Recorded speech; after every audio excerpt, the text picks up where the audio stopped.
They don't care about the quality of the relationship he would have with a woman. As long as he's not dating a man, it seems fine. Gay people who have suffered through conversion therapy, what's your story? My husband went to a camp that was meant to cure LGBT teens. My husband says that they would wake the kids up in the morning and each teen would have a one-on-one session with the leader. He would try to make them avoid their temptation during the session. He would show them nude photos of men and women. Some of it was of gay intercourse. They would watch group videos on the dangers of being gay and the risk factor associated with it, such as not being able to have children, being kicked out of your house, not having your church accept you.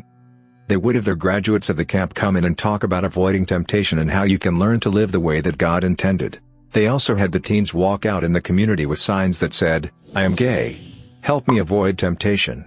It was part of the process because you apparently need the community's support in order to help you become straight. My husband didn't complete the program and was kicked out of his house by his parents. Fortunately, he had an aunt that was more than willing to allow him to live with her family. It worked out well in the end, but as far as my husband knows, the camp is still ongoing. They just opened it to more kids with different issues, but LGBT youth still attend. It is pretty sad, honestly. I had an ex that had to go through the camp. She wouldn't talk about it much, or her family for that matter. All she ever said was that she graduated the camp, was straight for 6 months till her mom found out she was lying. Her mom then threatened her and she ran out of her house at 16 with the clothes on her back. Her best friend's parents adopted her in. Poor thing had severe PTSD from the whole experience. Night terrors, screaming, sweating, crying, certain things would set her off. Like 1,000-yard stare set her off. One night I tried to wake her from a particularly bad night terror and she punched me square in the face. When she woke up she started to cry and apologize. I always felt so sorry for her. And so helpless because there was nothing I could do other than listen and hold her when she needed it. When I was 24, I was recruited to go to a year-long ministry in California where I lived with 35 other guys who were also trying not to be gay. We each got regular jobs, but otherwise lived a fundamentalist, almost cult-like existence. Prayer groups, Bible studies and seminars on how to be masculine. 3 months in, one of the leadership trainees had fallen in love with me and relentlessly pursued me. We carried on a secret affair for months. He would beg me not to tell anyone because he'd lose his female fiancée and his job with the ministry. By August, I was near ending it all and decided to leave on my own. He followed me, convinced me to travel across the country with him so that he could fulfill some fantasies. He then dumped me at a McDonald's outside Memphis, telling me that God could never bless us being together. It was all insane. It took me years and years to mostly get over it. Conversion therapy is evil. One of my closest friends is currently trying to pray the gay away and my heart absolutely breaks for him. I remember before he got into this a couple of years back, he seemed quite comfortable with his sexual orientation despite coming from a family who never fully accepted it and having been harassed as a kid. He went through a time of trying to figure himself out during medical school, and decided to try and get right with God or something to that effect and adopted some extremely negative beliefs about homosexuality.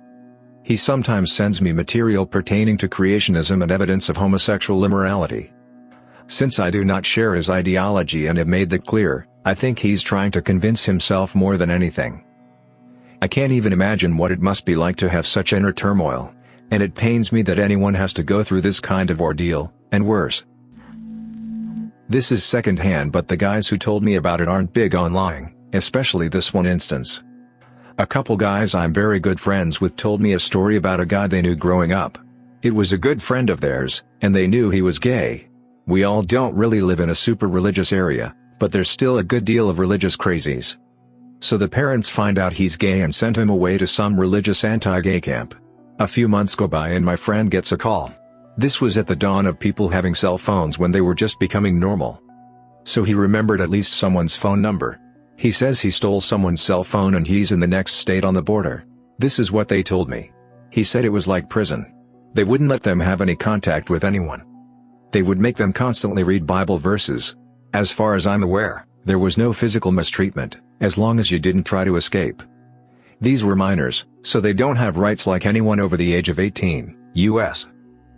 Anyways, my friends ended up going to the camp and the dude hopped the wall and never looked back. I guess he still had the phone and they called and he just made a mad dash. So they scooped him up and took off. My one friend told his parents about what happened and they let him stay there until he was 18, and then the dude went off and lived his own life. No idea what happened after that. I just remembered it sounded horrifying. Gay conversion therapy survivor here, though in a softcore way, so I consider myself somewhat lucky. No electrodes, just lifelong psychiatric trauma. I was raised in a Southern Baptist church in Virginia. I realized I was into guys when I was in 5th grade and had a huge crush on a guy in my class. I told my parents I was gay 2 years later, after having given up on trying to wish myself straight after 2 years fighting against my own desires and crying myself to sleep many nights. My mom quietly contacted someone at the church and he referred my parents to a Christian counselor about 30 minutes from my house. The first appointment was bizarre. He'd only refer to me being gay as my ailment or homosexuality. To this day I hate the word homosexuality, because I associate it with sitting in the alleged counselor's office and being told to my face how I was an aberration or a mistake. But he and God could fix me if I just thought about it hard enough. There were a lot of graphs about human desire and God being the source of that desire if I just let his desire in. I went for about 4 months, until my female best friend hatched a plan to become my beard so I could get out of going. It worked and she is one of my closest friends to this day. After every session I'd get a Starbucks Frappuccino with my mom. I'd be tearful and she would do everything she could to cheer me up, including bringing a second Frappuccino to school for me the next day. I would cry because I felt I disappointed her by being gay. That I had done something to make myself that way and ruin her life as well as mine. See, that's the dark thing about psychiatric conversion therapy, it plays on your darkest doubts, fears and shames. It breaks your soul down and tries to recreate you as a better, more heterosexual person. I stopped going at 15. At 17 I came out again and stayed out, refusing to go to counseling again. I don't harbor any ill will. My parents were doing what they thought was best for me, though it's created a beast of internalized homophobia and self-doubt I'll fight for a long time to come. I still smile when I drink frappuccinos. My relationship with my parents is still problematic because I don't blame them. But it's hard to move past feeling hurt by them or even still feeling like I'm a disappointment because I'm gay. I'm getting married in July. His name is Sam and he is the light of my life. I've invited them and even though it's been almost 10 years since I came out, I still don't know if they'll come. I don't doubt their attendance because of anything they've said, but because the words of the counselor all those years ago. He said, "You think your parents will ever embrace your homosexuality? They won't. They'll never attend a homosexual wedding. They'll never be happy when you engage in a homosexual relationship. It will ruin them. And you. It messes you up. It's not a good thing."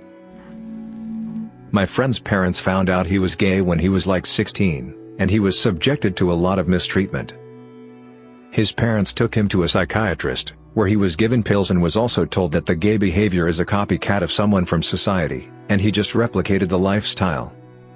His parents physically mistreated him, embarrassed him publicly, they took his cell phone, forbid him of using social media and was not allowed to go out, except school of course.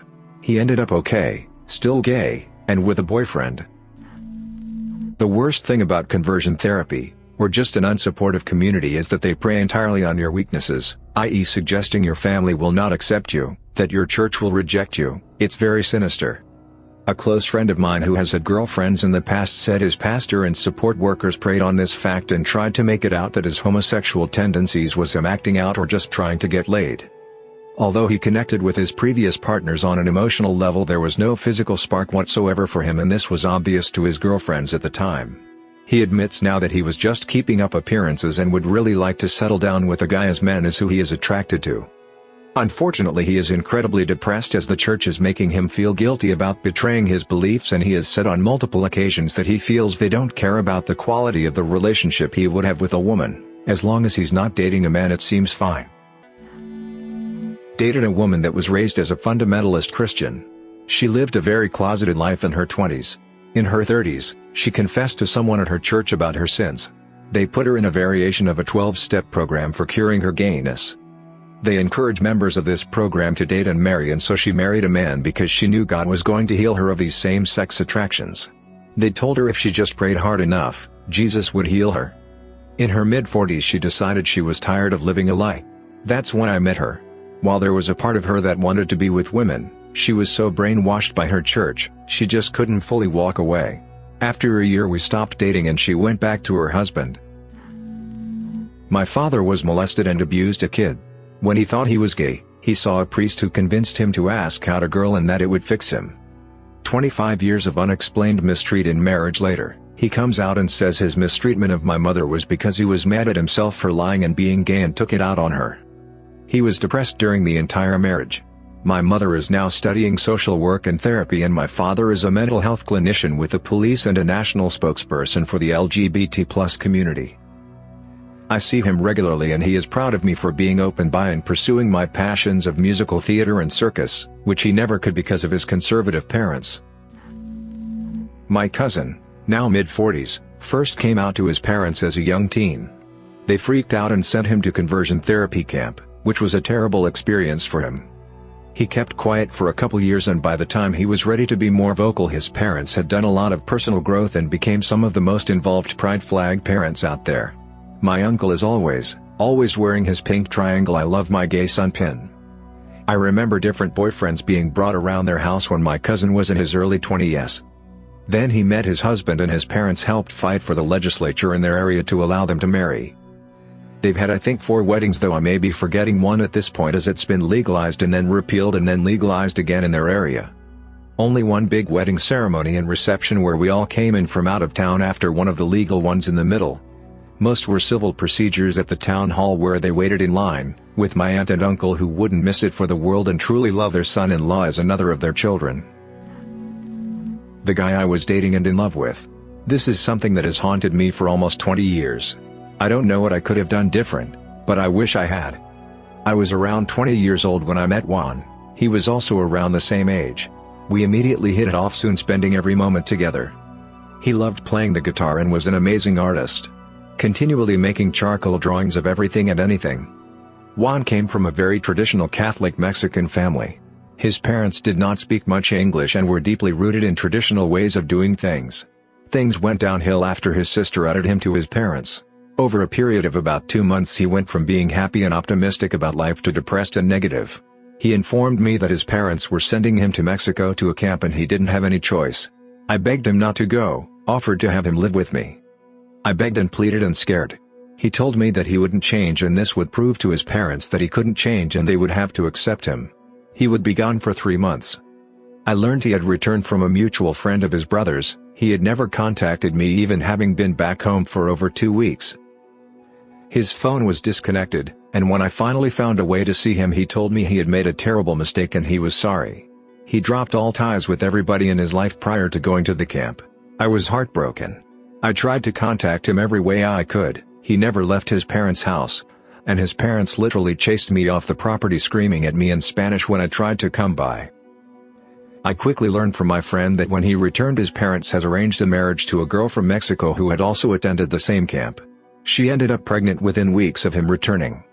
Around this time his brother got deployed and I no longer had any way of knowing what was going on. Time went by and I moved on. I assumed he had made a life for himself, even if I was not part of it. Years later I found out his wife had a miscarriage around 6 months, and went back to Mexico. Juan ended himself shortly after.